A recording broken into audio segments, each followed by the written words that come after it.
भारत गौरव आचार्य श्री पुलक सागर जी गुरुदेव के प्रवचन और लेटेस्ट धार्मिक भजन व कार्यक्रम निशुल्क देखने व सुनने के लिए हमारे YouTube चैनल जीन शरणम मीडिया को आज ही सब्सक्राइब करें और सबसे पहले देखने के लिए बेल आइकन पर क्लिक जरूर करें। एक बात बताओ, एक महिला एक बैग लेकर, एक अटैची लेकर पहाड़ पर चढ़ती है। सीधी पहाड़ी हो, चढ़ेगी तो उससे चढ़ा नहीं जाएगा, उसे ऐसा लगेगा इतना भारी है। महाराज ये पुरानी जो धर्मशाला बनी है इसमें तो लिफ्ट ही नहीं लगाई आपने, चौथे माले पे कमरा मत दे देना, हमसे चढ़ा नहीं जाएगा। हमसे रात दिन हम यही सुने इस चौमासे में। लोग मुझसे पूछे चौमासे की अनुभूति बताओ, तो दिन भर हम यही सुन रहे हैं। आज तो भोजन ऐसा था, आज वो ऐसा था, ऊपर का कमरा मिला, नीचे का नहीं मिला, किसी ने पूछा ही नहीं, किसी ने देखा ही नहीं। ये हमारी चातुर्मास की अनुभूति। दिन भर शिकायतों का एक रजिस्टर है और कुछ भी नहीं है। तो उस महिला को कहा कि इस पहाड़ पे चढ़ जा, तो वह महिला 4 किलो का पत्थर लेकर के ऊपर चढ़ने को तैयार नहीं हो पाती है, पसीने में लथपथ हो जाती है, सांस फूलने लगती है, मालूम है तुम्हें। और एक छोटी सी एक महिला और पीछे से जाती है, मालूम है 4 किलो का पत्थर, 4 किलो का सामान नहीं उठता है, लेकिन वो अपनी गोद में एक महिला 10 किलो का बच्चा लेकर पहाड़ चढ़ जाया करती है। उससे बोलो कि क्यों ये भारी नहीं है क्या? सामान भारी लगता है, पत्थर भारी लगता है, लेकिन बच्चा भारी नहीं लगा करता है। क्यों नहीं लग रहा बच्चा भारी? बच्चा गोद में होगा तो 4 माला भी चढ़ जाओगे। और एक बैग उठाना है तो नौकर देखते कौन उठाएगा, हमसे उठने वाला नहीं है। हल्का सा सामान भारी लगता है, वो वजनदार बच्चा हल्का लगता है। कुछ तो कारण होगा, कुछ तो वजह होगी।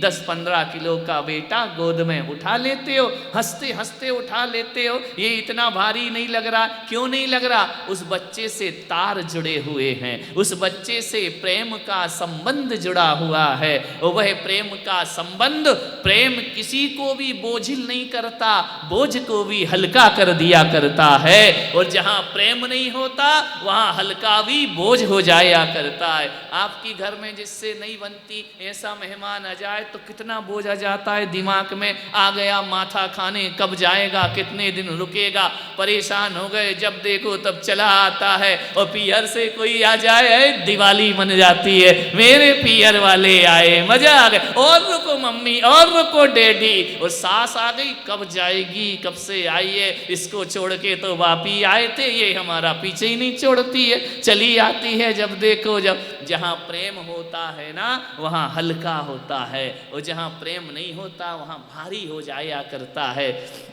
तो हमें ये पूजा पाठ, हमारा ये धर्म, हम जो लोग तपस्या कर रहे हैं, ये तुम्हें कठिन लगती है, हमें कठिन नहीं लगती है। जब मैं इन साधुओं से पूछता हूँ दीक्षा हो गई कैसा, बहुत अच्छा लग रहा महाराज, बहुत आनंद आ रहा है। साल भर बाद अपनी बेटी से पूछना ससुराल में कैसा लग रहा है, कहेगी वो बुढ़िया पीछा नहीं छोड़ती, आई एम सेपरेट सेपरेट, कब हो जाऊँ, परेशान हो गए हम तो। लेकिन ऐसा यहाँ नहीं होता, यहाँ तो आनंद है, मौज है, मस्ती है। यदि भगवान से प्रेम है तो किस बात का कष्ट है। प्रेम जीवन की सबसे बड़ी साधना हुआ करती है। आपस में प्रेम रखो, इससे बड़ा कोई शांति विधान नहीं होता है। आपस में प्रेम वात्सल्य से जियो। ये जो घर नरक जैसा है ना, यदि हंसते खिलखिलाते और हल्के मूड में जियोगे तो फिर कहीं भी काशी और काबा जाने की जरूरत नहीं है। हमारा ही घर स्वर्ग हो जाता है, हमारा ही घर मंदिर बन जाया करता है। इसलिए यहाँ से यह प्रेम का प्रसाद लेकर के जाइए। ऐसा प्रसाद महाराज के पास क्या, ये नारियल मारियल दे दो, कुछ नहीं होता, माथा फोड़ी होगी, नारियल और एक टेंशन बन जाएगा। अब सूतक लग गया, पाता फिर पौना, महाराज नारियल का क्या करें, सिर फोड़ ले अपना, क्या नारियल नारियल। विचार करिए, सोचिए क्या करना है। अपने को प्रेम का प्रसाद लेकर के जाना है। एक तो दोने के बाद साल भर सुनो, अब इस नारियल का क्या करें, पिछले साल वाला क्या करें, अरे सिर फोड़ो, माथा फोड़ी करो और क्या करोगे, इससे ज़्यादा कुछ होना ही नहीं है। प्रेम का लेकर के जाओ। प्रेम गली यति साकरी जा में दो न समाए। एक बार परमात्मा से प्रेम जागृत हो जाए, एक बार अपनी साधना से प्रेम जागृत हो जाए, एक बार अपनी पूजा से प्रेम जागृत हो जाए तो जीवन हमारा धन्यता। प्रेम से बड़ी पूंजी क्या होती है? एक बोले कि बेटा तू मेरी विरासत पूरी ले ले, धन संपदा ले ले, लेकिन मैं तुझे प्रेम नहीं दूंगा, तो शायद हो सकता है कि वो आदमी धन संपदा छोड़ के प्रेम को प्राप्त कर ले। प्रेम के ग्राही बनो, प्रेम ग्रहण करने की ताकत पैदा करो अपने जीवन में।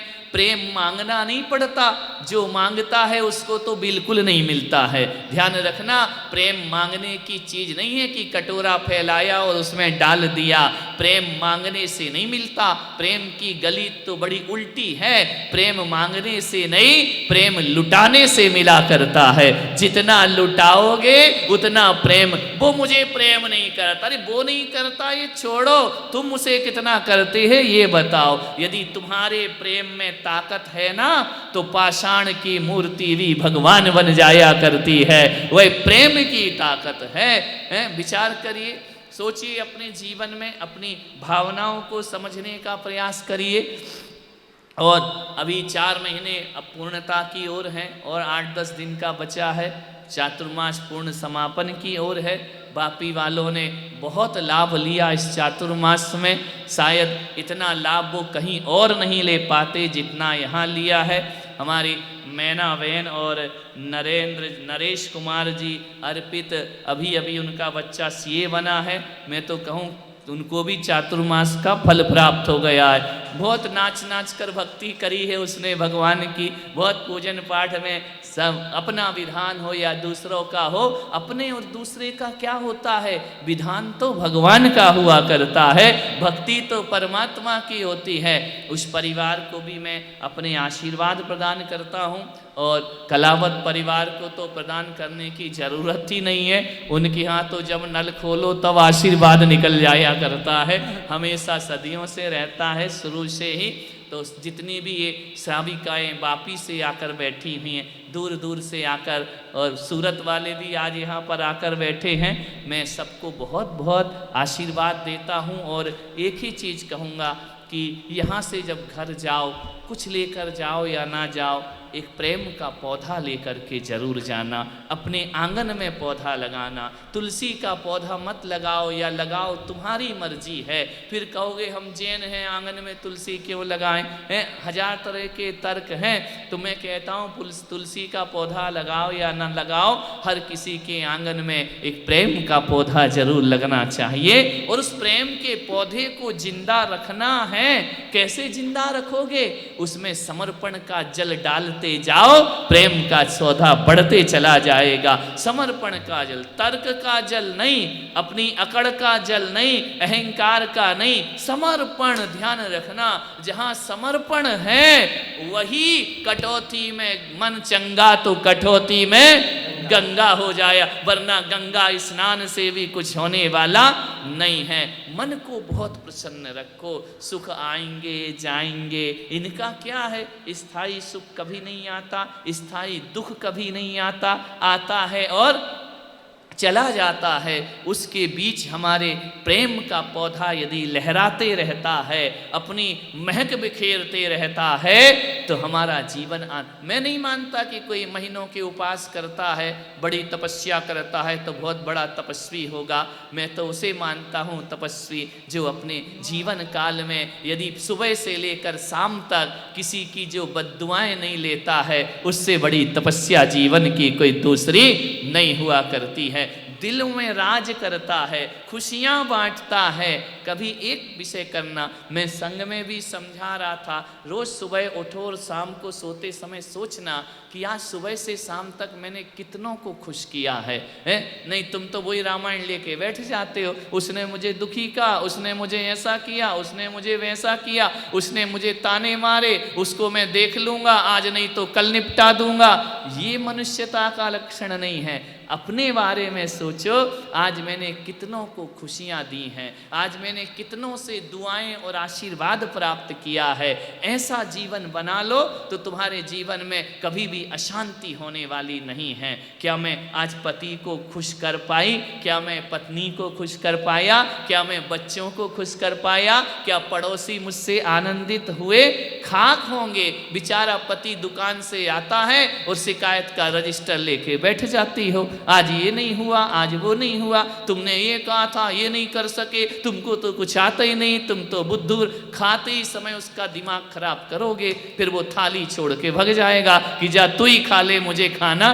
ऐसा नरक का वातावरण क्यों घर में बना रखा है? ये सोचो कि थका हारा आया है, दिन भर का मेहनत करके आया है, बेचारा कहो या ना कहो, मानो तो उसको कि मेहनत करके रुपए कमा के लाया है। कम से कम मैं इसके हाथ पैर ना दबाऊं तो प्रेम से तो भोजन करा दूं, शांति से अच्छी बातें तो बोल दूं। कभी बोला किसी पत्नी ने अपने पति को, ध्यान रखो कि मैं धन्य हो गई तुम्हारे जैसा पति पाकर? आज तक नहीं बोला होगा, है? यही बोला होगा, हे भगवान ये जन्म निपट जाए, अगला देखेंगे फिर क्या होता है? कभी बोला कि मैं तुझे पाकर धन्य हो गया? कभी किसी पति ने बोला अपनी पत्नी को कि तू मेरी जरूरत है, तेरे बिना मेरा जीवन अधूरा है? कभी हृदय से बोला है? नहीं। शिकायतें ही शिकायतें, लड़ाई झगड़े, इसके अलावा क्या है?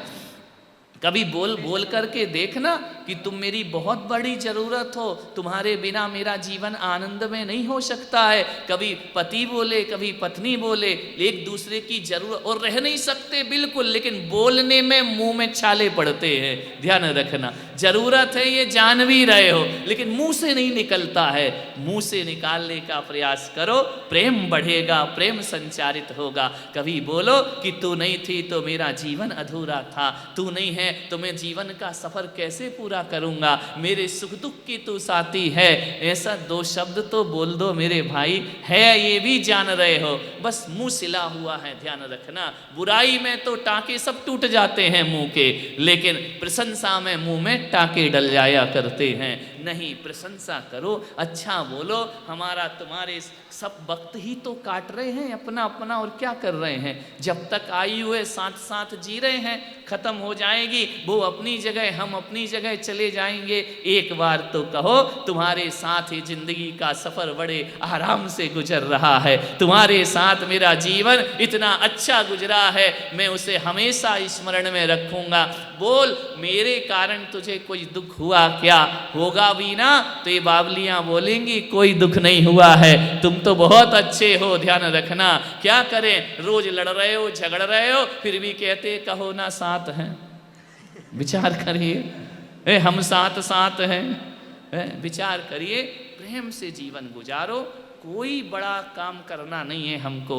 जहाँ प्रेम है वहाँ कषाय नहीं होती है, और जहाँ कषाय है वहाँ प्रेम नहीं। हर पुस्तक यही कहती है कषाय मत करो, हर ग्रंथ यही कहता है प्रेम करो। प्रेम से रहो, प्रेम से जियो, प्रेम को खाओ, प्रेम को सुनो, प्रेम से चलो, प्रेम से सो, प्रेम से उठो। ये सब किसके लिए आए इतने दूर दूर से? इन्हें कोई मोक्ष वोक्ष नहीं चाहिए। ये तो गुरु के 2 शब्द मिल जाएं, प्रेम के शब्द मिले जाएं, उसके लिए दौड़े दौड़े अपने घरों से चले आते, आशीर्वाद मिले जाए। जैसे गुरुओं के आशीर्वाद को लालायित रहते हो, वैसे घर में भी अपने बड़ों के आशीर्वाद को तैयार रहो। तुम्हारे घर में सदा लक्ष्मी का निवास रहेगा, सदा। अरे नहीं भी हो रुपया पैसा तो भी प्रेम हो तो जीवन आस। राम लक्ष्मण के पास, सीता के पास कौन सा रुपया पैसा था? कुछ नहीं था ना, लेकिन तीनों में इतना अटूट प्रेम था कि जंगल भी उन्हें मंगल की तरह लगा करता था। प्रेम से बढ़कर जीवन की कोई साधना नहीं है।